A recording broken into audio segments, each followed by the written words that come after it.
Picture this, you're hosting game night with your closest friends, and everything seems perfect. But one overheard sentence changes your life forever. I never saw it coming, and you won't either. I never imagined I'd find myself in this kind of mess. My wife, Jessica, and I have been together for 12 years, and like any marriage, we've had our share of highs and lows. But I always figured we were solid, you know. We built a life, a home, careers, and a circle of friends. It's crazy now when I think back on it, how tight-knit our group was. Weekends filled with barbecues, game nights, football Sundays. Our social circle was something I used to be proud of. I thought Jessica and I had built something truly special, but looking back now, I was completely blind. It all started so innocently, or at least, I thought it did. We'd host gatherings at our place, and Jessica would always be the center of attention. She had this charisma, a beauty that drew people in, and she had a way of making everyone around her feel important. I used to think that her outgoing nature was one of her best qualities. Little did I know, she was using that charm for something much darker. It wasn't until about 6 months ago that I started noticing things were off. Jessica began acting differently, more distant, more secretive. She was going out with friends more often, and at first, I didn't pay much attention to it. I trusted her completely.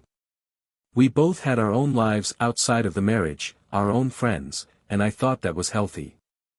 But then, things started adding up, the late-night texts, the sudden work trips that didn't quite make sense, and her constant need to check her phone when she thought I wasn't paying attention. There was one night in particular that stands out. We were having one of our usual game nights, with our close friends, Mike, Steve, and John, guys I've known for years. We were playing cards, but I couldn't help but notice the way Jessica glanced at them, especially Mike. There was something about the way she looked at him that just didn't sit right with me. At the time, I brushed it off, thinking I was being paranoid, but deep down, I knew something was off. Then came the slip-up. During one of these gatherings, the first crack in her facade appeared. Jessica was in the kitchen with Mike, laughing about something, and I overheard a conversation that made my stomach turn. "That night at the hotel was incredible," Mike said, his voice low, but loud enough for me to hear. Jessica's face went red, and she quickly hushed him, nervously looking around to see if anyone had heard. But I had. I didn't confront her right then. I couldn't. My mind was spinning, trying to make sense of what I had just heard. Jessica and Mike. At a hotel. I felt sick, but I played it cool, acted like everything was normal. I needed time to figure out my next move and, more importantly, I needed to understand just how deep this betrayal went. Over the following weeks, I paid closer attention. I watched how Jessica interacted with the guys, Mike, Steve, John, and the more I observed, the clearer it became. The way she'd linger when she touched Mike's arm, the flirty glances she gave Steve when she thought no one was watching. It became obvious that something was happening, and I was determined to get to the bottom of it. The hardest part was that I still loved her. Even as I gathered more evidence, I kept hoping that maybe I was wrong, that somehow I was misreading everything and Jessica wasn't capable of betraying me like that. But deep down, I knew the truth was staring me in the face. Then came the night when everything unraveled. It was a Saturday, and Jessica had convinced me to host another get-together. By this point, I was barely holding it together, but I went along with it. I needed to see the full extent of what was happening behind my back. The guys showed up like they always did, beers in hand, grinning like a bunch of fools. And there I was, feeling like the biggest idiot in the room, but I wasn't about to let any of them know that. Jessica was her usual charming self, bouncing between the kitchen and living room, making sure everyone had what they needed. But now, every laugh, every smile she threw their way felt like a knife twisting deeper into my gut. It all made sense now, how she was playing them, each one of them. Mike, Steve, John, they all thought they were something special. None of them realized she was juggling all of them like some sick game. As the night dragged on, I made an excuse to step outside for some air. I don't even smoke, but I needed to get out before I lost it. The cold air hit me, grounding me, as I stood there staring into the dark, trying to wrap my head around how my life had gotten to this point. How long had this been going on? Were they all laughing at me behind my back? The thought alone made my blood boil. I was so deep in my thoughts that I didn't even hear Steve until he was standing right next to me. "You good, man?" he asked, lighting up a cigarette. I nodded, trying to play it cool, but inside I was ready to explode. Steve wasn't just a buddy, he was someone I'd shared my problems with, someone I trusted. Now, I couldn't shake the feeling that he was part of this mess. "You ever think about how lucky we are?" Steve said, blowing out a puff of smoke. "Good friends, good times, life's not so bad, right?" I almost laughed at that. If only he knew what was going through my head. I muttered something vague, but Steve didn't even notice. His phone buzzed, and I saw the way his face lit up when he read the message. My heart sank. I recognized that look. I'd seen Jessica give her phone the same kind of smile too many times. It was her, I just knew it. "Who's that?" I asked, keeping my voice as calm as I could. Steve grinned, a little embarrassed. "Oh, it's no one. Just a friend." "A friend, right." I wanted to smash his face in, but I couldn't, not yet. Instead, I nodded, took a deep breath, and excused myself, saying I needed to grab something from the kitchen. By the time I got inside, my hands were shaking. Jessica was standing there, chatting with Mike, her hand resting casually on his shoulder like everything was just fine. I felt like I was watching a play, but I was the only one who didn't know my lines. I knew I had to confront her at some point, but not tonight. Tonight, I needed to be sure. I needed one of them to slip, just like Mike had a few weeks ago. And then, like clockwork, it happened. Mike had a few too many drinks, and with his usual cocky grin, he looked around the room and said, "Man, Jessica, last weekend was wild. I still can't believe we pulled that off." He laughed, and for a split second, I saw Jessica's eyes widen in panic before she forced a smile. From across the room, John looked up, confused. "Last weekend? I thought you said you were with me last weekend." The whole room went silent. It was like a bomb going off in slow motion. Jessica froze, her eyes darting between Mike and John, clearly scrambling to think of something, anything, that could explain her way out of this. But the damage was done. Everyone was staring at her now, waiting for her to come up with an excuse. And then Steve, who had just walked back in, spoke up. "Wait, Jessica was with me last weekend." The tension in the room was unbearable. I felt like I was going to be sick. Everything was unraveling right before my eyes, faster than I ever could have imagined. I just stood there, frozen, watching as my whole world fell apart. Jessica's face had turned pale, her eyes flicking between the three guys like a deer caught in headlights. She was always so composed, always in control, but now she was panicking. I could see it in the way her hands shook as she tried to reach for her drink, desperate for even a few more seconds to figure out what to do next. Jake's expression was a mix of confusion and anger, his brow furrowing as he glanced between Mike and Jessica. "What the hell is going on?" he demanded, his voice rising. "Were you with him or me last weekend, Jessica?" Mike, always the cocky one, leaned back in his chair and laughed like this was some kind of joke. "Whoa, chill, man. Jessica and we're just friends," he said with that same grin he always had, but the way he looked at her told a different story. He didn't look at her like a friend, he looked at her like a prize he'd won. Steve, still standing by the door clutching his phone, looked like he had just walked into a nightmare. "Friends?" he muttered under his breath. "That's not what you told me, Jessica." I could feel the anger boiling inside me, but I stayed quiet, waiting. I wanted to see how she'd wiggle her way out of this mess. "Jessica, my wife, The woman I'd spent over a decade of my life with, was standing there like a trapped animal, desperately trying to figure out how to fix this, how to take control again. "Guys, just listen," she started, her voice shaky. "I think there's been a misunderstanding." Jake interrupted, his voice dripping with disbelief.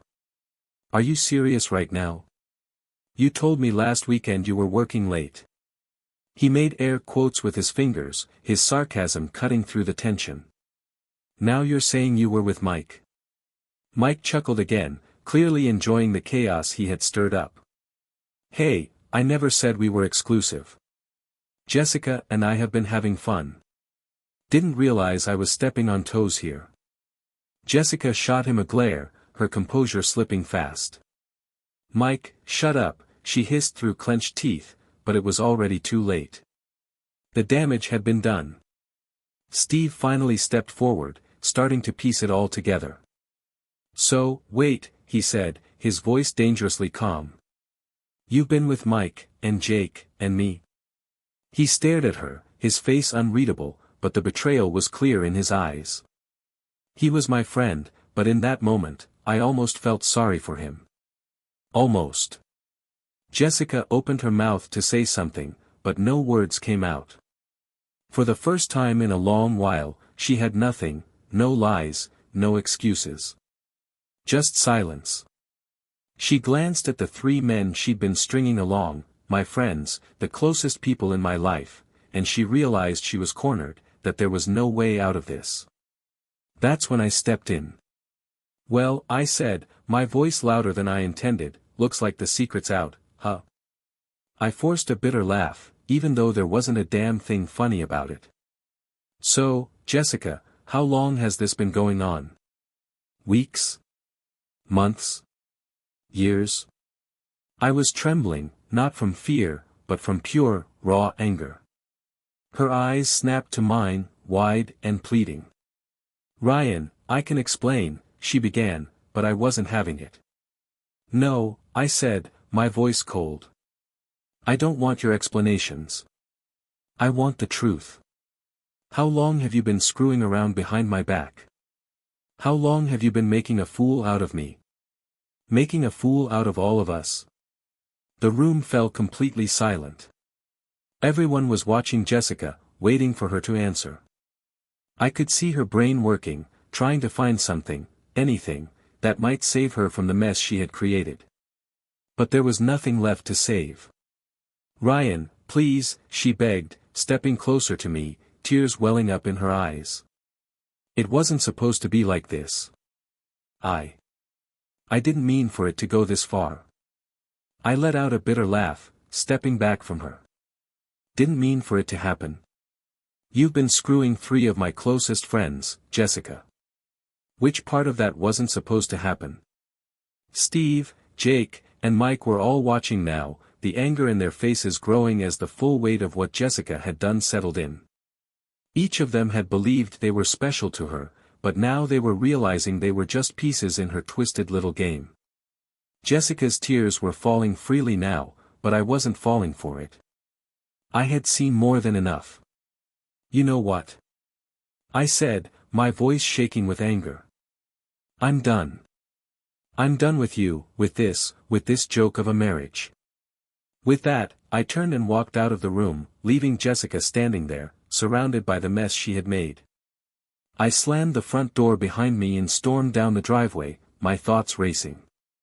The cool night air didn't do a thing to cool the fire raging inside me. My stomach churned, and my hands were still trembling from the anger. I had been betrayed, not just by Jessica, but by the guys I thought were my friends. How could I have been so blind? How long had they been laughing at me behind my back? I wandered down the street, trying to get my thoughts straight. Every time I pictured Jessica standing there, desperately trying to talk her way out of it, my blood pressure spiked all over again. Who does that? How does someone lie so easily, so casually, and actually believe they won't get caught? As I kept walking, I realized I couldn't go back to that house, not tonight. I needed space. Honestly, after what just happened, I needed a whole new life. So, I pulled out my phone and called the one person I knew I could count on, my brother, Adam. Adam picked up on the first ring. "Ryan? What's up, man? It's late." I paused for a second, trying to figure out where to start. "You busy right now?" He must have heard something in my voice. "No. Are you okay?" "Not really," I admitted, feeling a lump rise in my throat. I hated admitting it, hated feeling this vulnerable, but there was no way I could keep it in any longer. I need to get out of here. Can I crash at your place?" "Yeah, of course. What's going on? You sound—" "I'll explain when I get there," I cut him off, not ready to rehash the nightmare over the phone. "I just need a place to go." Without another word, I hung up and started heading toward Adam's place. It wasn't far, just a few blocks, but it felt like miles. Every step felt heavier, like the weight of everything was pressing down on me harder with each minute. When I got to Adam's house, he was waiting for me at the door. One look at my face, and he knew something serious had gone down. He didn't ask questions right away, just gave me a pat on the back and led me inside. That's the thing about Adam, he knows when to push and when to give you space. We sat down on the couch, and he handed me a beer. I took a long drink, hoping it would take the edge off the pain, but all it did was make my head spin with the whirlwind of thoughts still racing through my mind. "Okay, man," Adam finally said, sitting down next to me. "You want to tell me what the hell happened?" I stared at the floor, searching for the words. "It's Jessica. She's been cheating on me." Adam blinked, his face shifting between shock and anger. "Are you serious?" I nodded, feeling that lump in my throat grow bigger. "Yeah. And it's worse than that. It's not just one guy, it's three. 3 of my closest friends." Adam's eyes widened, and for a moment, he didn't know what to say. "Holy crap, Ryan. I don't even know how to respond." "Neither do I," I muttered, rubbing my hands over my face. I can't believe it. How could I have been so blind? How could I not have seen this happening right in front of me?" Adam shook his head. "Dude, this isn't your fault. People like that, they're experts at hiding stuff. She's the one who messed up, not you." I nodded, but the guilt still gnawed at me. How many nights had I been sitting in my own house, oblivious, while Jessica was sneaking around with my friends? How long had they been lying to my face? I trusted them. I trusted her. "I don't know what to do," I admitted, my voice cracking with the weight of everything. I walked out. I couldn't stay in that house, not with her, and them. I don't even know if I can ever go back. Adam sat in silence for a moment, clearly thinking about what to say next. "Look, man, you don't have to decide anything right now. Take a few days. Stay here as long as you need. Figure out your next move. But whatever you do, don't go back there until you're really ready." I nodded, feeling a wave of gratitude for his support. I had no idea what the coming days would bring, but one thing was crystal clear: nothing in my life was going to be the same again. As I sat there in Adam's living room, it hit me like a ton of bricks that my entire world had just fallen apart, and now, somehow, I had to pick up the shattered pieces.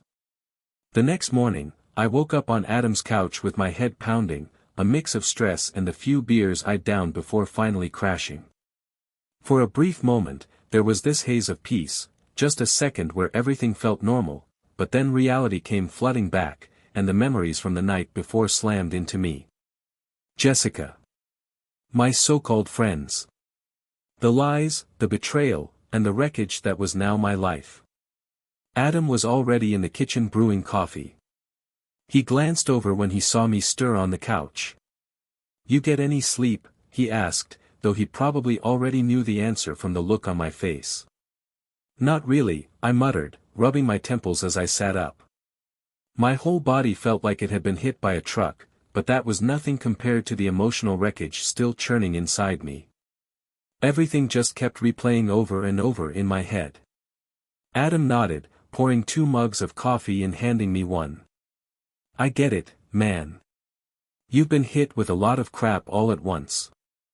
I don't even know how you kept it together last night. I let out a bitter laugh. You call that keeping it together? I walked out because I was seconds away from completely losing it. I didn't know what else to do. I couldn't stand being in the same room as her, or them. Adam sat down across from me, taking a slow sip of his coffee before speaking again. What's your plan, Ryan? I know it's early, and you're still processing everything, but you're going to have to figure out what your next move is. I stared down into my coffee, watching the dark liquid swirl like the chaos inside my head. What was my next move? I had no idea. I couldn't think straight, couldn't even picture what my life was supposed to look like after this. I don't know, man. I really don't. All I know is I can't go back there. Not now. I can't even look at her right now. You don't have to, Adam said firmly. You're not going back until you're ready. But at some point, you're going to have to face her, whether it's to grab your stuff, file for divorce, or whatever. You can't just disappear. Divorce. The word hit me hard, like a punch to the gut. I hadn't even spoken it out loud until now, but deep down, I knew that's where this was headed. There was no way back from this. Even if I could somehow forgive Jessica, which felt impossible, how could I ever trust her again? How could I rebuild a life with someone who had destroyed it so easily? I know, I said quietly, feeling the weight of it all start to press down on me again. But right now, I can't even wrap my head around that. It's too much. Adam was silent for a moment, then he leaned forward, his voice low and serious. Ryan, no matter what you decide, just remember, you're not going through this alone. I'm here for you. You've got people who care about you. Real friends, not those losers who betrayed you. Don't let this tear you apart. I appreciated his words, but in that moment, it was hard to fully believe them. Everyone I had trusted, everyone I cared about, had stabbed me in the back. Even with Adam's support, he couldn't fully grasp the depth of the betrayal I was feeling. It wasn't just Jessica. It was Mike, Steve, John, guys I had known for years, guys I thought were like brothers. After breakfast, I decided to take a walk to clear my head. I needed the space to think, but all I could do was replay everything from the night before, the looks on their faces when the truth came out, the way Jessica had tried to lie her way through it, even when it was all laid bare in front of her. And the worst part? I knew I still didn't have the whole picture. How long had this been going on? How many more lies had she told that I hadn't even uncovered yet? As I walked, I found myself standing in front of the park where Jessica and I used to take our Sunday strolls. I stared at the path we used to walk hand in hand, talking about our future, about the life we were building together. It felt like a cruel joke now. All those dreams, all those plans, they were built on nothing but lies. My phone buzzed in my pocket, and for a second, I thought it might be Jessica. But it wasn't. It was Jake. I just stood there, staring at his name on the screen, my thumb hovering over the ignore button. What on earth could he possibly have to say to me now? Finally, I answered. Ryan, hey, man, can we talk? Jake's voice was hesitant, unsure, like he knew he had no right to be calling but did it anyway. I didn't say anything at first. I just listened to the silence on the other end. The audacity of him to call me after what happened. He was supposed to be my friend, someone I trusted with my life, and now he was part of the reason it had all fallen apart. What do you want, Jake? I finally said, my voice low, barely holding back the anger that was bubbling up inside me. I just wanted to explain, he stammered, and I could practically hear the fear in his voice. Last night, man, it all just. You don't need to explain anything, I cut him off, my grip tightening on the phone. I get it. You slept with my wife. More than once. Without a second thought. What the hell could you possibly explain? There was silence on the other end. For a moment, I thought he'd hung up. But then he spoke again, quieter this time. I didn't mean for it to go this far, Ryan. I swear, I never wanted to hurt you. I almost laughed at the absurdity of it. Never wanted to hurt me? Are you kidding me right now? You've been screwing Jessica behind my back, man. How long has this been going on? Tell me, Jake, because at this point, I don't even know what's real anymore. There was another pause, and I could tell he was struggling with whether to come clean or keep lying. At this point, it didn't even matter anymore. A few months, he admitted, his voice barely above a whisper. It started at that party we had at Steve's place. Jessica, she came on to me, and I don't want to hear your excuses, I snapped, cutting him off again. You could have said no. You should have thought about what you were doing, about how this would destroy everything. But you didn't, did you? Because it was easier to just go along with it. Jake was silent, and I could hear his breathing, uneven and heavy. You're right, he finally said. I screwed up. Big time. But man, I'm telling you, Jessica, she's not who you think she is. She played all of us, me, Mike, Steve, all of us. She knew exactly what she was doing. It wasn't exactly news to me, but hearing him say it out loud felt like another punch to the gut. I had already accepted that Jessica had been playing me, but to hear that she had manipulated all of them too, that she made each one of them feel like they were special, made me feel sick to my stomach. You don't get to blame her for this, I growled. Sure, she's a liar, but you knew what you were doing. You could have stopped it. Any one of you could have stopped it. I know, Jake said quickly, his voice now pleading. I'm not trying to put it all on her, Ryan. I messed up, I know I did. I just wanted to say I'm sorry. For whatever that's worth. I stood there in the park, looking around at what used to be familiar but now felt cold and distant. His apology felt hollow, like it meant nothing. What was an apology going to fix? It wouldn't change the fact that my marriage was over, that my so-called friends had stabbed me in the back. It wouldn't erase the image of Jessica with them, laughing at me behind my back. Yeah, well, sorry isn't going to fix anything, I said, my voice cold and flat. I don't want to hear from you again, Jake. Not now. Not ever. Ryan, please. I hung up before he could finish, my heart pounding as I shoved my phone back into my pocket. I stood there for a moment, trying to catch my breath, trying to calm the storm inside, but nothing was going to settle me down. The more I thought about it, the tighter the walls seemed to close in around me. Jake's words kept echoing in my mind.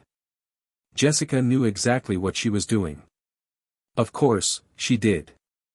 She'd orchestrated the whole thing, pulling the strings, manipulating every one of us to get what she wanted. I wondered how long she'd been laughing behind my back, thinking she could hide it all forever.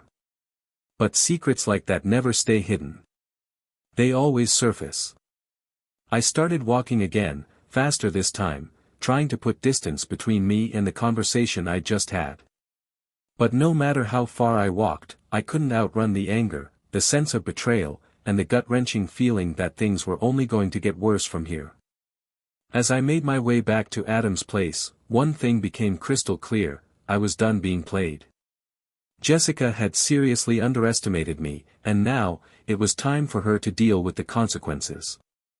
By the time I got back to Adam's, I was practically shaking with rage. Jake's call had thrown me into a tailspin I didn't see coming. Hearing his voice, listening to him try to justify what he'd done, only made things worse. I wanted to hit something, smash something, anything to let out the frustration that was building inside me. But when I walked through the door, Adam took one look at me and knew something had happened. Who was it? He asked, his voice steady but serious. Jake, I spat, tossing my phone onto the couch. He called to apologize. Told me how sorry he was, like that makes any damn difference. Adam leaned against the kitchen counter, arms crossed. And what did you say? I basically told him to go to hell, I said, pacing the room. He had the nerve to try and shift the blame onto Jessica, like she was the one pulling all the strings and he was just along for the ride. I let out a bitter laugh, clenching my fists. They all had a choice, Adam. Every last one of them. And they all chose to screw me over. Adam nodded, watching me closely. Yeah, they did. But you can't let them keep eating at you. Don't let their weak excuses tear you apart. I don't know how not to, I admitted, running a hand through my hair. Every time I think about it, I feel like I'm going to explode. Adam sighed and walked over to the couch, sitting down. You've got to figure out your next step, Ryan. You can't stay stuck in this limbo forever. You need to face Jessica, get your stuff, and decide what your life's going to look like from here on out. The truth was, I didn't have a clue what that life looked like anymore. A week ago, I had a wife, a group of friends, and a future I thought I understood. Now, it was all ashes, and I was standing in the middle of the wreckage, trying to figure out what, if anything, was worth saving. I'll go back, I said after a long pause, my voice steady but quiet. I'll go back to the house. But I'm not going alone. I want to grab my stuff and be done. I can't live there, not after all this. Adam nodded, understanding immediately. I'll go with you. There's no way you're walking back into that place by yourself. The thought of returning to that house, our house, made my stomach twist, but I knew Adam was right. I couldn't avoid it forever. If I wanted any shot at moving forward, I had to face Jessica. I had to collect my things, get out of there, and figure out how to start over. Later that afternoon, Adam and I headed over to the house. I had texted Jessica earlier, letting her know I'd be coming by to grab some of my things, and that I didn't want to talk.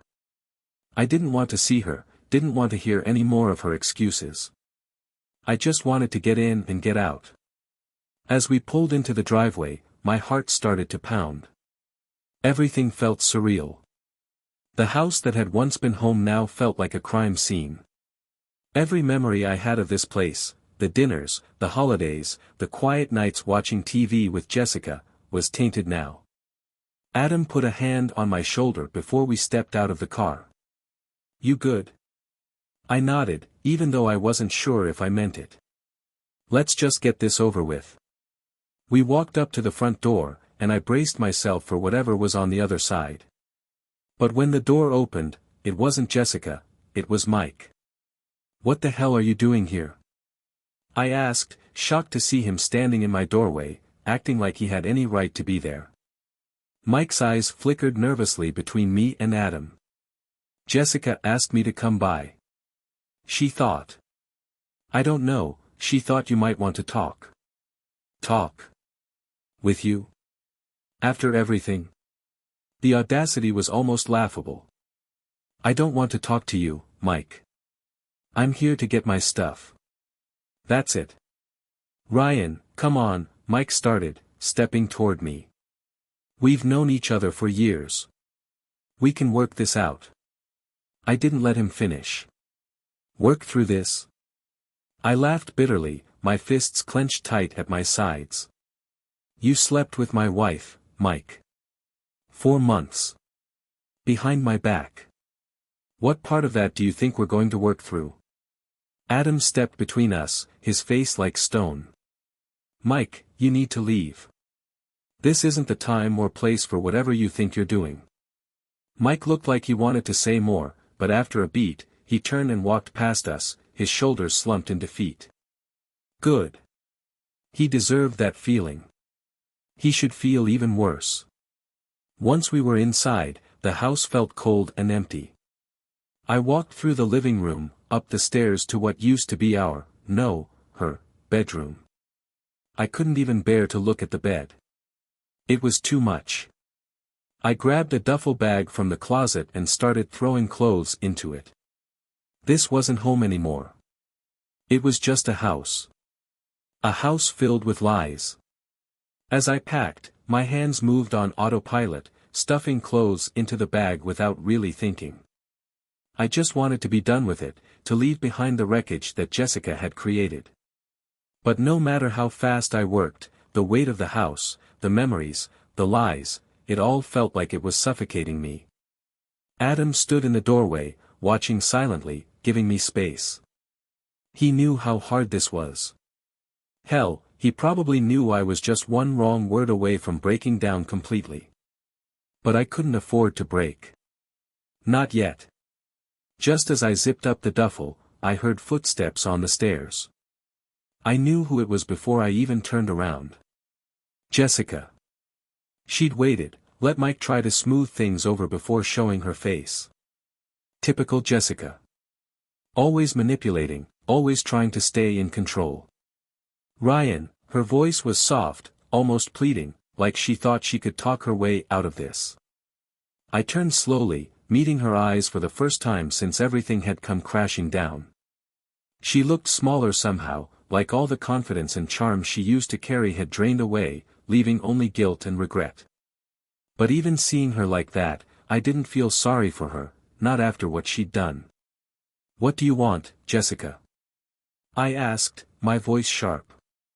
"I told you, I'm here to get my stuff, not to talk." She stepped closer, wringing her hands like she didn't know what to do with them. "Ryan, I'm so sorry. I know I messed up. I know I hurt you." "Hurt me?" I laughed, bitter and cold. "Hurt doesn't even begin to cover it, Jessica. You destroyed me. You destroyed us." She flinched at my words, tears welling up in her eyes. "I never meant for this to happen," she whispered.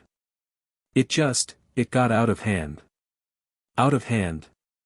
That's how she was going to spin this. Like it was some kind of minor screw-up that just snowballed. My blood boiled as I stared at her, and for a moment, I wasn't sure if I wanted to scream or laugh. Maybe both. "How long?" I asked, my voice low, barely holding back the fury simmering beneath the surface. "How long have you been screwing around behind my back?" She hesitated, her eyes falling to the floor. "A few months," she whispered, barely audible. "But Ryan, it didn't mean anything." "Didn't mean anything?" I cut her off, stepping closer, my anger rising with each word. "You were with my friends, Jessica. Guys I trusted. You lied to my face for months, and now you want to tell me it didn't mean anything?" She reached for my arm, but I jerked away, unable to stand the thought of her touching me. "Please, Ryan," she begged, her voice cracking. "We can fix this. I love you, and I don't want to lose you. I made a mistake, a terrible mistake, but we can work through it. We can go to counseling, we can." "Counseling?" I interrupted, shaking my head in disbelief. "You really think we can fix this? After everything you've done? You think a few therapy sessions are going to erase the fact that you've been screwing my friends behind my back? That you've lied to me, over and over again?" Jessica's tears were flowing freely now, but I didn't care. Her tears meant nothing to me anymore. They were as hollow as her promises, empty and meaningless. "Ryan, please," she sobbed, her voice thick with desperation. "I know I messed up, but I love you. I never wanted to lose you." I took a deep breath, feeling the weight of her words, but not in the way she wanted. I'd heard enough. Her love was worthless to me now, a lie wrapped in betrayal. "You already lost me, Jessica," I said, my voice calm but final. "The moment you decided to cheat, you lost me. There's nothing left to fix. We're done." The weight of my words hit her like a blow, and she crumpled, collapsing onto the bed, burying her face in her hands. Her sobs filled the room, but I couldn't stay to listen. I couldn't stand another second in that house. I grabbed my duffel bag, slung it over my shoulder, and headed for the door without looking back. Adam gave me a nod as I stepped into the hallway, his silent support the only thing keeping me from completely falling apart. We walked down the stairs together, and as I reached for the front door, I paused, something still left to say. I turned back, my voice cutting through the stillness of the house. You didn't just lose me, Jessica. You lost everything.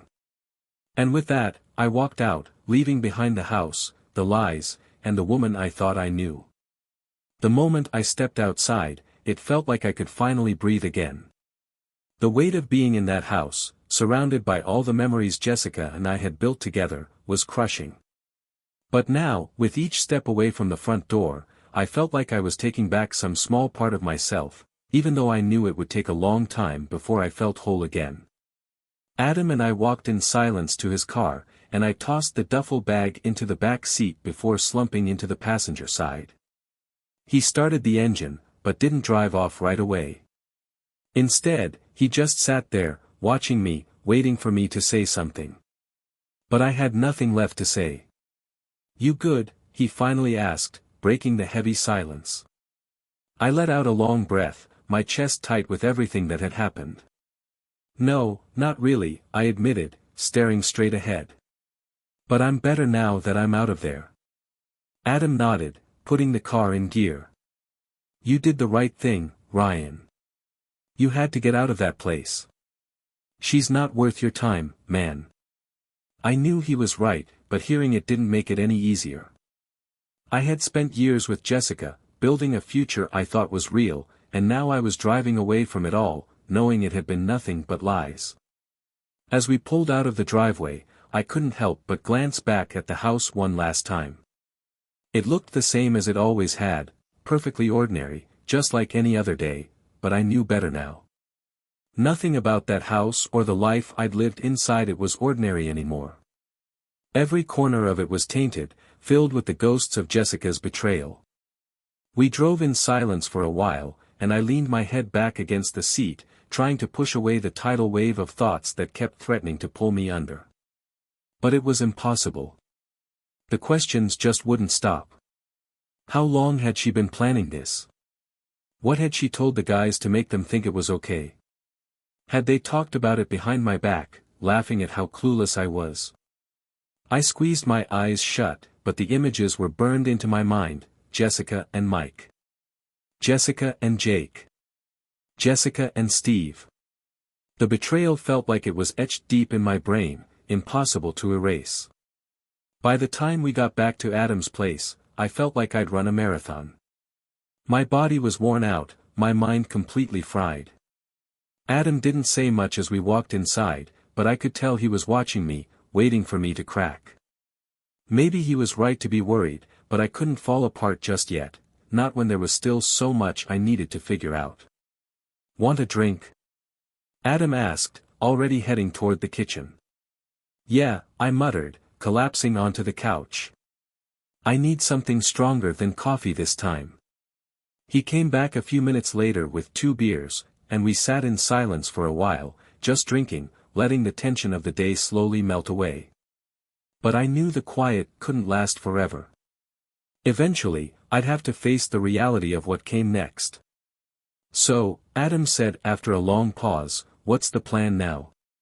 You staying here for a while? I took a long sip of my beer, letting the question hang in the air for a moment. I guess I'll stay for a few days, at least, I said. I need to figure out my next move. I don't even know where to begin. You can stay as long as you need, Adam offered. But you probably want to start thinking about the legal stuff. Divorce, splitting up the assets, that kind of thing. Divorce. The word felt heavy, like a weight pressing down on my chest. I hadn't even begun to think about that part, about the logistics, the paperwork, the mess that comes with ending a marriage. It all felt too overwhelming, but Adam was right. If I wanted to move forward, I had to start somewhere. I'll call a lawyer in the morning, I said, though the thought of sitting down with an attorney to discuss the end of my marriage made me feel sick. I don't know how any of this works. Adam nodded, his face sympathetic. It's going to be rough, man, but you don't have to go through it alone. We'll figure it out. I appreciated his support, but deep down, I knew this was something I had to face on my own. It was my life that had fallen apart, my marriage that had turned to ashes. No one else could fix that for me. I finished my beer and set the empty bottle on the table, leaning back with a heavy sigh. It's just crazy, you know. I said, my voice barely above a whisper. I never thought it would end like this. Adam didn't say anything. He didn't have to. We both understood that some things, once broken, could never be put back together. The next morning came way too fast. I barely slept, my mind stuck in a loop of memories, questions, and anger. I had no idea how to navigate the mess that was now my life. Jessica's betrayal wasn't just a crack in our relationship, it was a total collapse, and I was standing in the ruins, trying to figure out what to do next. By the time I dragged myself out of bed, Adam had already left for work. The house was quiet, which was probably for the best. I wasn't ready for more talking or more sympathy. I just needed to sit with my thoughts, as much as I hated them. I made myself a cup of coffee and sat at the kitchen table, staring at my phone. I knew I needed to call a lawyer, but the thought of it made me nauseous. I wasn't ready to face the reality of it yet. But the longer I waited, the worse it was going to get. I took a deep breath, opened my contacts, and dialed the number of a divorce attorney I'd found online. It felt strange, typing, divorce lawyer, into the search bar, like I was admitting defeat. But there wasn't any other option. The marriage was over. I couldn't save what Jessica had destroyed. The phone rang twice before someone picked up. Law offices of Garrett and Associates, how can I assist you? I swallowed hard, trying to keep my voice steady. Hi, I'm looking to speak with a lawyer about filing for divorce. The receptionist was polite, but there was a sharp, businesslike efficiency to her voice. It was clear I wasn't the first broken man to make this kind of call. Of course, sir. We can set up a consultation. Can I get your name and some details? I gave her the information she needed, and before I knew it, I had an appointment set for the next day. Just like that, things were moving forward. There was no turning back now. After I hung up, I sat there at the kitchen table for a long time, staring into nothing, the weight of it all pressing down on me. I knew I'd have to face Jessica again, this time in a courtroom. The thought of it made me sick. How had it come to this? Just a few weeks ago, I thought we were okay, maybe not perfect, but still together. Now, I was preparing to legally dismantle the life we had built.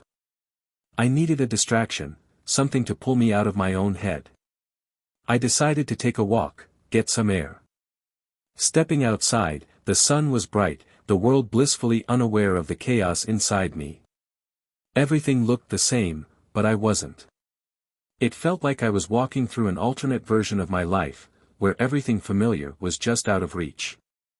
I wandered aimlessly, no destination in mind, letting my feet guide me. I passed by familiar places, the shops, the park, the streets Jessica and I used to walk down together, and each corner was haunted by memories. Good memories, too, which somehow made it worse. Half an hour later, I found myself standing outside the cafe where Jessica and I had our first date. It was a small, cozy place, the kind where everything felt intimate, like the world outside didn't exist. I hadn't been there in years, but now, looking at it, all those old feelings came rushing back. I remembered how Jessica laughed at my dumb jokes, how she looked at me like I was the only person in the room. It was hard to reconcile that Jessica was the one who had lied to me, cheated on me, and ripped my heart out. They felt like two completely different people, but deep down, I knew they were one and the same. She'd always been this person, and I just hadn't seen it. I turned away from the cafe, the memories too painful to dwell on. I couldn't keep living in the past, couldn't keep replaying the what-ifs in my head. That part of my life was over, and it wasn't coming back. What I needed to figure out now was how to build something new from the wreckage. On my way back to Adam's, my phone buzzed in my pocket. I pulled it out, expecting it to be a text from Adam or maybe a work email. But it wasn't either. It was Jessica. "Jessica, can we please talk?" I stared at the screen for a long time, unsure how to respond. Part of me wanted to ignore her, block her number, and move on. But another part of me, the part that still, somehow, loved her, wanted answers. I needed to know why. Why she had done it. How she could lie to me every day while betraying me behind my back. After a moment, I typed a response. "Me, what do you want, Jessica?" Her reply came almost immediately. "Jessica, I'm sorry. I just want to explain. Please, give me a chance to explain." I stared at the message, feeling torn. Did I really want to hear her excuses? Or was I just setting myself up for more pain? I stood there on the sidewalk, staring at her message. What was there left to explain? She had lied to me for months, maybe even longer. How could anything she said now make a difference? Still, my thumb hovered over the screen, indecision gnawing at me. The rational part of me knew I should walk away, let it all go. But there was another part, a part that still needed some kind of closure, something more than just walking out of that house and leaving her crying on the bed. Against my better judgment, I typed out a response. "Me, fine. When?" Her reply came almost instantly. "Jessica, tonight.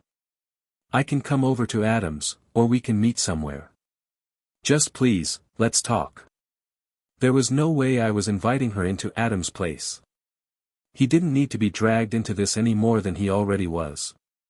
Meeting somewhere neutral felt safer. I glanced around and thought of the park nearby. It was public enough that I could keep my distance, but quiet enough that no one would overhear. Meet me at the park near Adam's. 7 p.m. That's it. There was a long pause before she responded. "Jessica, okay. I'll be there." I shoved my phone back into my pocket, a knot tightening in my chest. What the hell was I doing? Did I really want to hear whatever she had to say? Deep down, I knew it was going to be more lies, more manipulation. Jessica was a pro at spinning stories, making herself seem like the victim. But this time, I had to be strong. I couldn't let her pull me back in.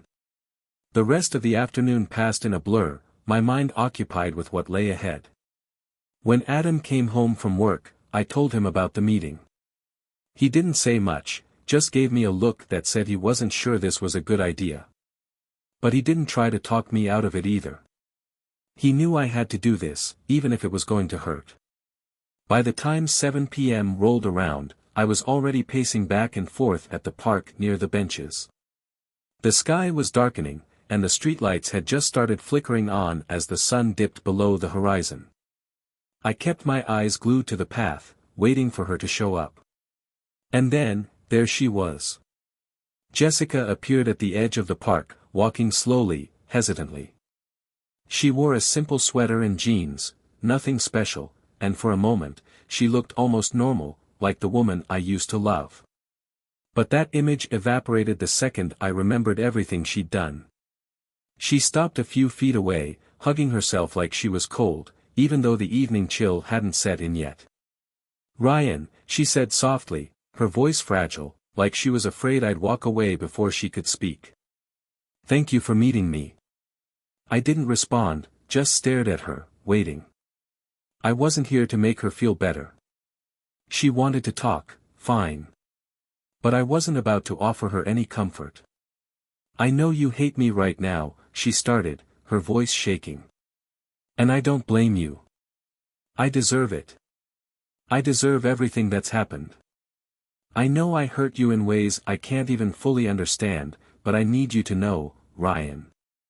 I didn't do this because I don't love you." I scoffed, crossing my arms. "If that's how you show love, Jessica, I'd hate to see what hate looks like." She flinched at the sarcasm, her eyes filling with tears. "I'm serious, Ryan. I love you. I never wanted to lose you. I screwed up. I got caught up in something I couldn't control. Couldn't control." I shot back, the anger bubbling to the surface again. "You made choices, Jessica. Don't act like this happened to you. You chose to sleep with my friends. You chose to lie to my face every single day. That's not something that just gets out of control. That's betrayal." Tears streamed down her face, and her voice cracked. "I know. I know it is. But I swear to you, Ryan, it wasn't about the sex. I felt lost. Like I wasn't enough anymore. Like I didn't even know who I was." I stared at her, trying to wrap my head around what she was saying. "So, you found yourself by screwing my friends?" "No. That's not what I'm saying," she cried, her voice desperate. I was weak, okay? I let myself get caught up in something I shouldn't have. But it didn't mean I stopped loving you. I never wanted to hurt you." Her words hung in the air, but I didn't believe any of it. Not anymore. I stood there, watching Jessica fall apart in front of me, her tears streaming down her face as if they could wash away what she'd done. But the more she cried, the more detached I felt. It was like I wasn't even part of this anymore, like I was just watching someone else's life fall apart. "You're saying all the right things," I muttered, my voice cold and flat. "But none of this changes a thing. You can cry all you want, Jessica, but you made your choices. You chose to betray me. You chose to lie. Over and over again." "I know," she whispered, wiping her tear-streaked face with her sleeve. "I know I did. But, Ryan, it wasn't about you. It wasn't about us."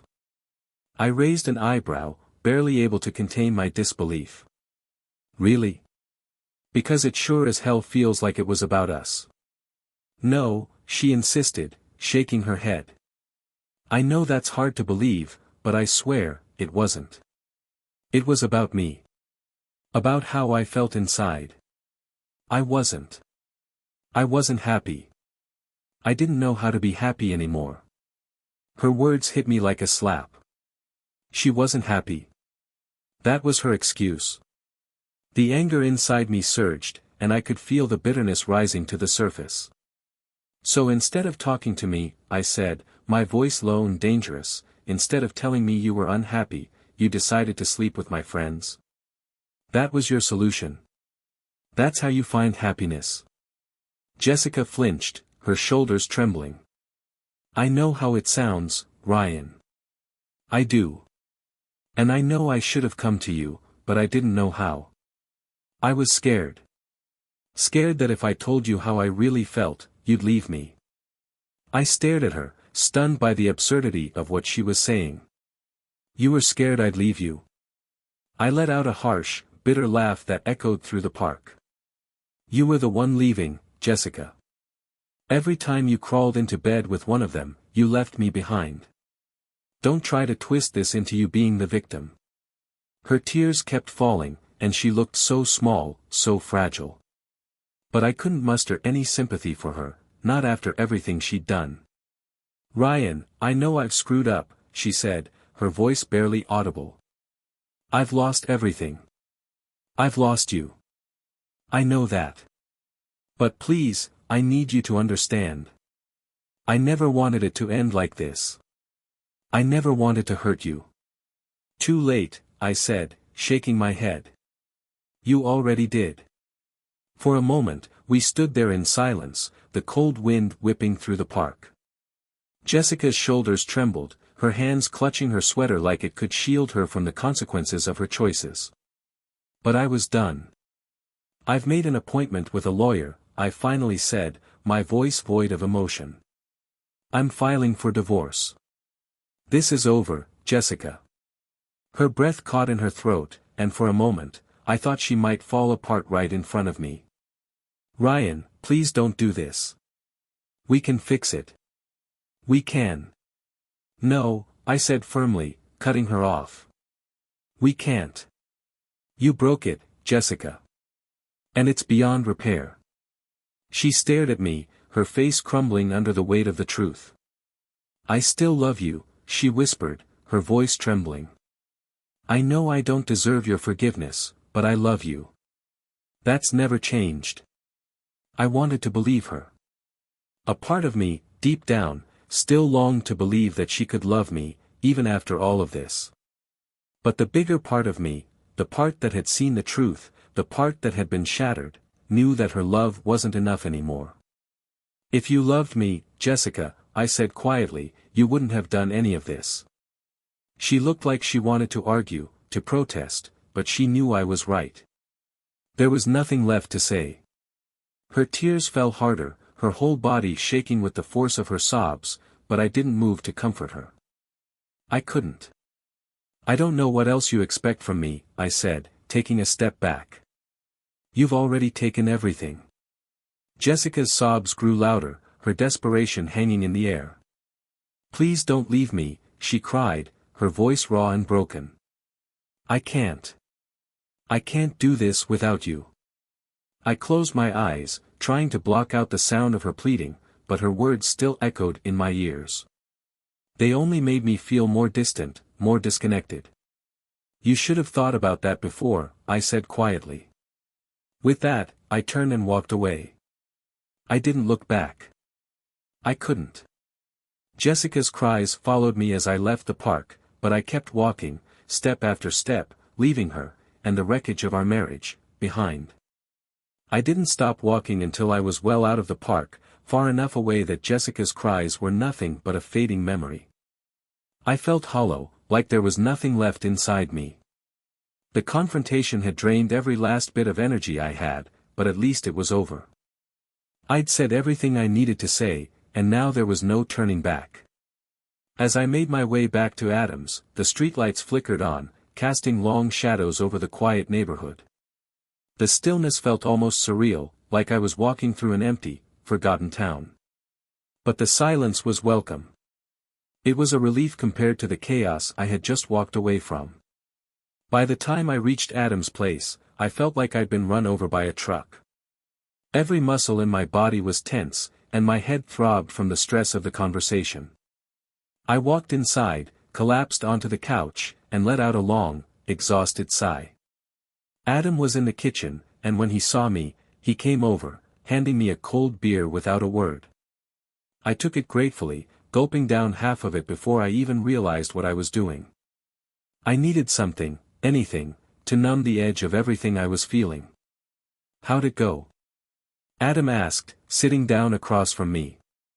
I stared at the beer in my hand, barely registering it. It's done, I said, my voice hollow.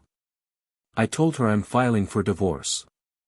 Adam nodded, not surprised, but there was a hint of sadness in his eyes. That's probably for the best, man. She did too much damage. There's no coming back from that. I know, I said, feeling my throat tighten. But it still feels like crap. He didn't respond right away. He just let the silence linger between us, knowing there weren't any magic words to make this easier. No one could take away the pain, no matter how much they tried. What did she say? Adam asked after a while, his voice cautious, like he wasn't sure if I wanted to dive back into it. I leaned back on the couch, closing my eyes for a moment. She tried to explain it all away, I said bitterly. Tried to tell me it wasn't about me, that she was just lost or some crap like that. And then she said she still loves me. Adam raised an eyebrow. Do you believe that? I shook my head, the bitterness creeping back into my voice. I don't know. Maybe she thinks she does, but it's not the kind of love that matters. If she really loved me, she wouldn't have done this. That's not what love is. Adam sighed, leaning forward with his elbows resting on his knees. Yeah, man. She was trying to salvage whatever was left, but it's too late for that. You're better off without her. I just hate that it ended this way, I admitted, taking another swig of beer. I really thought we'd make it. I thought we'd figure things out, come out stronger on the other side. Turns out, I was just blind." "You weren't blind," Adam said firmly. "You trusted her. You believed in her. That's not being blind, that's just being a good person. She's the one who blew it." I nodded, though his words didn't do much to ease the ache in my chest. It was a strange feeling, being so empty and yet so full of emotion at the same time. It was like a storm was raging inside me, but there was nothing solid left to hold on to. "I can't stop thinking about it," I admitted quietly. "All the nights she lied to me, all the times she looked me in the eye and pretended everything was fine. It's like I don't even know who she is anymore." "Maybe you never did," Adam said softly. "People can be really good at hiding who they are, especially when they're trying to protect themselves." "Yeah," I muttered, staring into the distance. "Maybe." We sat there in silence for a while, the weight of everything pressing down on us. Adam didn't push. He didn't try to force a conversation I wasn't ready for. He just sat there, letting me process things at my own pace. And that was enough. After some time, he stood up and headed back to the kitchen. "You need anything?" he asked, glancing over his shoulder. "No," I said, shaking my head. "I'm good." But the truth was, I wasn't good. I wasn't sure when, or if, I ever would be. It felt like my whole life had been pulled out from under me, and now I was standing in the middle of the wreckage, not knowing how to start rebuilding. I wasn't even sure where to begin. Divorce would be the next step, but that was just the legal part. The emotional side, the part where I had to figure out how to move forward, how to trust anyone again, felt completely out of reach. Right now, all I could do was take things day by day. And tonight, all I could manage was to finish my beer, let the silence settle in around me, and try to forget that everything I thought I knew about my life had been a lie. The next few days passed in a blur. I wandered around Adam's place like a ghost, barely present, barely speaking. I went through the motions, but nothing felt right, like I was moving through someone else's life. The house I once shared with Jessica, the memories we had, it all felt distant now, like a dream that had turned into a nightmare. Adam, bless him, didn't push. He gave me space, knowing I was still trying to process everything. He'd check in now and then, offer me food or a drink, but for the most part, he left me to the quiet. It was exactly what I wanted, no noise, no pressure, just the stillness I needed to drown out the chaos. But silence has a way of making your thoughts louder. Every time I closed my eyes, I saw Jessica's face, remembered how she looked when she begged for forgiveness, how her tears had fallen so easily. I couldn't shake it. How could someone who claimed to love me do something so calculated, so heartless? The meeting with the divorce lawyer loomed over me like a dark cloud, weighing heavy on my mind. It made everything too real, too final. I was about to close the chapter on a life I thought I'd be living forever. And even though I knew it was the right thing to do, it didn't make it any easier. One evening, as I sat on the couch staring at the TV without really watching, my phone buzzed. It wasn't Jessica this time, it was Tom. I almost didn't answer.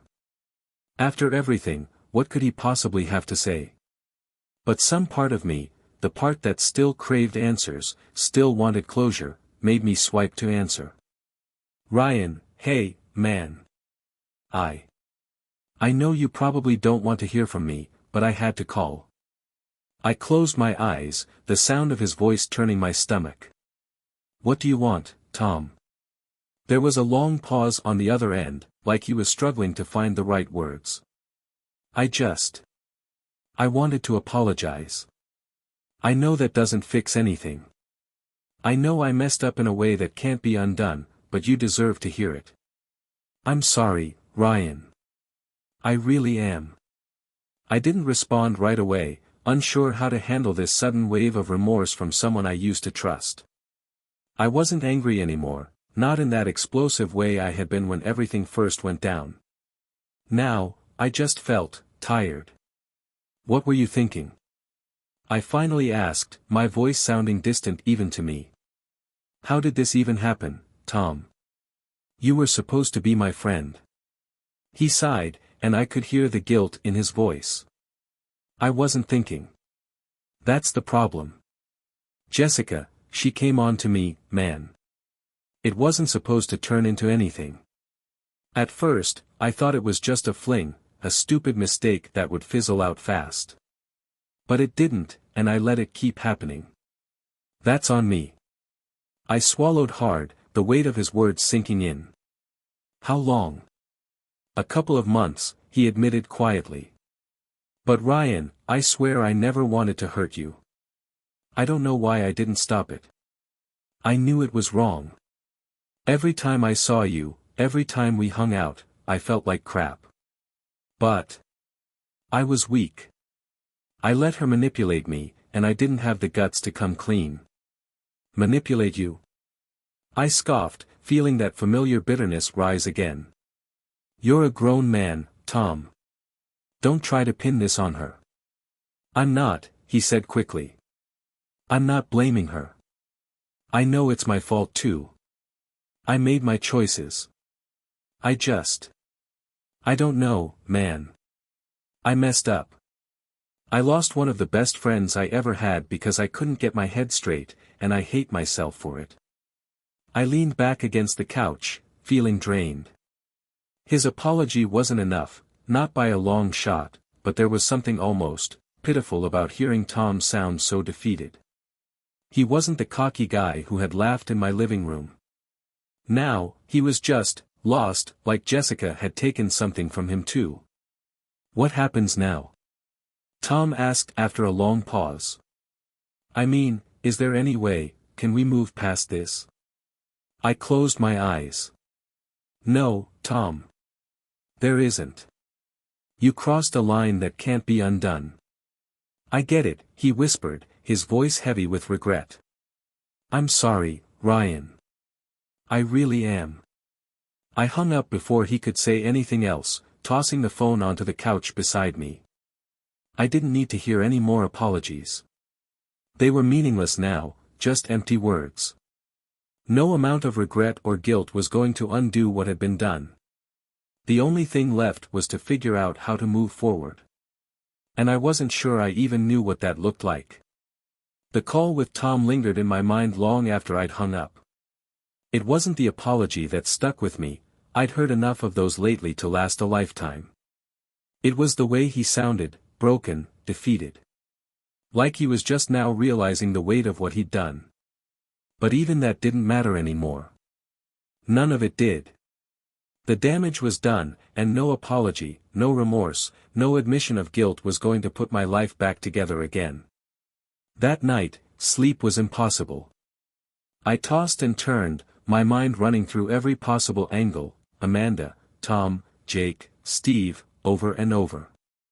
It was a relentless loop of betrayal. Every time I thought I had processed it, something new would sneak back in, ripping the wound wide open again. By the time the sun crept through the curtains, I felt like an empty shell. But there was something about that faint light that made me realize I couldn't keep living in this limbo. It was time to move forward, even if I had no clue what forward looked like. I sat up, rubbed my face, and checked the clock. It was early, but my appointment with the lawyer was in a couple of hours. The idea of sitting across from someone to talk about the end of my marriage felt surreal. I never thought my life would end up like this, but here I was. After a quick shower and a half-hearted attempt at breakfast, I grabbed my keys and headed out. Adam was still asleep, and I didn't want to wake him. He'd been more than patient with me these past few days, but I knew I couldn't stay here forever. Eventually, I'd have to figure out my next move, where I was going to live, and how I was going to rebuild my life from the wreckage. The drive to the lawyer's office was quiet, the radio off as I let my thoughts drift. I couldn't shake the memory of Jessica's last words to me in the park. I still love you. The words echoed in my mind, but they didn't bring any comfort. If that was her version of love, I didn't want it. When I pulled into the parking lot of the lawyer's office, I took a deep breath, trying to steady myself. This was it. The beginning of the end. Inside, the receptionist greeted me, and I gave her my name. A few minutes later, I found myself sitting across from the divorce attorney, a middle-aged guy with kind eyes and a no-nonsense demeanor. "Ryan, right?" he said, offering his hand. "Yeah," I muttered, shaking it. "I've gone over the information you sent," he said, glancing at a file on his desk. "There's a lot we need to cover, but let's start with the basics. How do you want to proceed? Are you looking for a clean break? Any assets you want to fight for?" I sighed, leaning back in the chair. "I just want it over," I admitted. "We don't have kids, and the house, she can have it. I don't care about it anymore." He nodded, jotting something down in the file. "That simplifies things. If you're not contesting the property, we can push for a straightforward settlement. I'll draft the papers, and we can get the process moving. If she doesn't contest, we could have this finalized in a couple of months." A couple of months. That's all it would take to erase more than a decade of my life. It felt cold, clinical. But what choice did I have? "What about the affair?" I asked, my voice quieter now. "Does that factor into anything?" The lawyer looked up from his notes, his expression serious and steady. "In most cases, infidelity doesn't play a major role in the division of assets, especially without kids in the picture. But if you want to pursue an at-fault divorce based on adultery, it could have some impact on the final settlement." I shook my head, feeling drained. "I don't care about the money. I just want this over with." He nodded again, jotting something down. "All right. We'll proceed with a no-fault divorce, then. Unless something changes." The rest of the meeting blurred together, legal jargon, signatures, and paperwork. But by the time I walked out of that office, I felt like a weight had been lifted off my chest. I wasn't free yet, but the process had started. It was happening. The end was finally in sight. I got back into my car, the afternoon sun glaring through the windshield, and for the first time in what felt like forever, I felt lighter. The sadness was still there, the anger too, but underneath it all, there was something else, a sense of relief. I wasn't trapped anymore. I wasn't stuck in the cycle of lies, betrayal, and endless questions. I was finally taking steps to move forward. As I drove back to Adam's place, I realized something: this wasn't the end of my story. It was the beginning. A messy, painful beginning, sure, but a start nonetheless. And for now, that was enough.